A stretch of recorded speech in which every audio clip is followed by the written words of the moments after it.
Mr. Cottarelli, welcome to Bloomberg. What would it take for you to agree to become the Prime Minister of Italy? No, I don't think there is any possibility.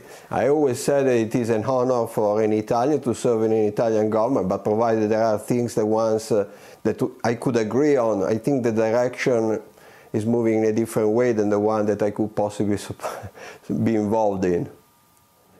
Okay, but are you talking to the parties?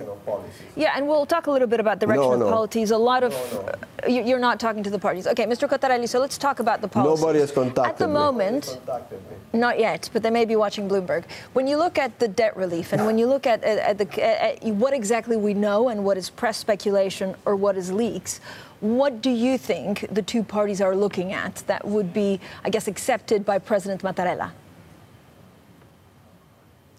I think the proposal to cancel 250 billion of debt has gone. The most recent draft of this contract, of this plan, simply would request to the European Union to change the rules and not to include in the fiscal rules the debt, not to account as debt, the debt held by the central bank.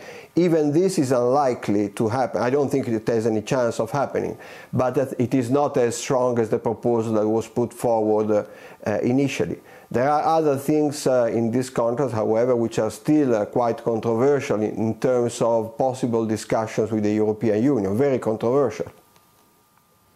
Okay, so talk to me about, for example, the lowering of the retirement age. I mean, at the end of the day, Mr. Cottarelli, is there anything in the program, and again, we don't know if it's really in the program or if there are leaks, the proposals that then they went back on, but is there anything in the program that you would support? Is it the flat tax or anything like that? No, there is definitely some good stuff in the program, the fight on bureaucracy, the fight on corruption, the idea of speeding up the legal proceedings for civil justice, which is an important reason why investors, enterprises don't invest in Italy, because the justice system is very slow. There are other things, however, which are quite worrisome, like basically the idea that if Italy has to grow more, probably needs a higher deficit. And that is going to be conflicting with the European rules.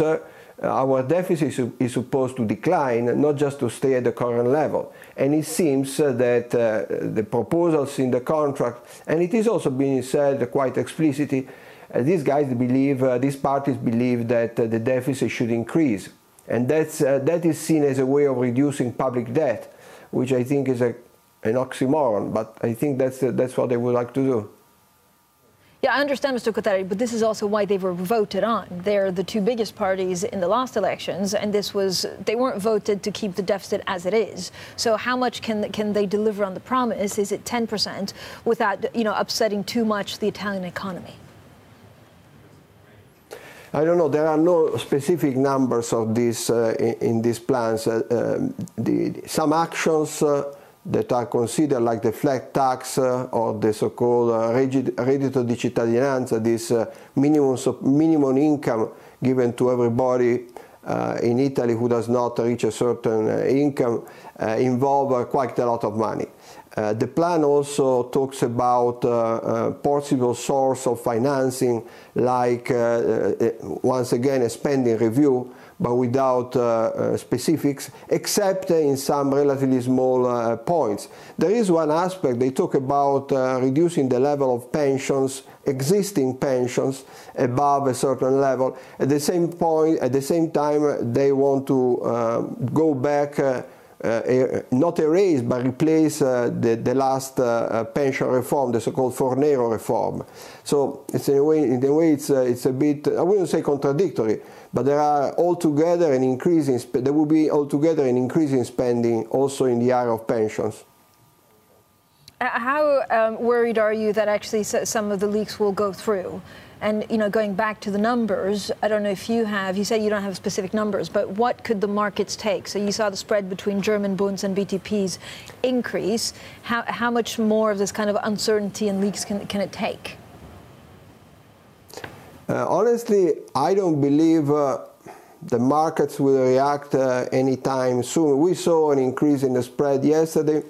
That was because there was something so obviously impossible, like this erasing 250 billion plans to have a referendum. That has been removed. Given this, I would not expect a particularly negative reaction in the immediate future. The problems would come for Italy if the economy slows down, if there is a shock coming, for example, from abroad, if the European economy slows down. And at this point, if the deficit is already high, let's say close to 3%, then it would become larger than 3%, well above, and then I think that the spread would go up, and it would go up very rapidly. And we may end up in a situation similar to the one that we faced in 2011, with the spread very high, and the need at that point to tighten fiscal policy all of a sudden. That would be a disaster for the Italian economy. What are the chances? I mean, you're saying, we started the interview, I asked you rather cheekily if you would be prime minister. You said, look, you don't have much in common with the parties. But if you look at Lega and the Cinque Stelle, they also don't have that much in common. What do you think is the chance of them actually forming a government now? Because it's taking quite some time. No, I think they will form a government. I think they will form a government. I said this from the beginning. I think that they really want to get to power, to have a chance of doing what they believe is true. They don't agree on everything, but they do agree on many things, including on the need to have a larger deficit. The five-star movement perhaps is less convinced by this. The Lega is very much convinced that there is a need for a larger public deficit to support the Italian economy. They will agree, I think. The only problem left is the choice of the prime minister. It's not a minor issue, but I think at the end of the day, they want to be in power. But you don't see this kind of like dual. I mean, who could become prime minister? It couldn't be a switch of the two leaders, right? In some kind of rotation. That's something that certainly the international markets didn't take too kindly.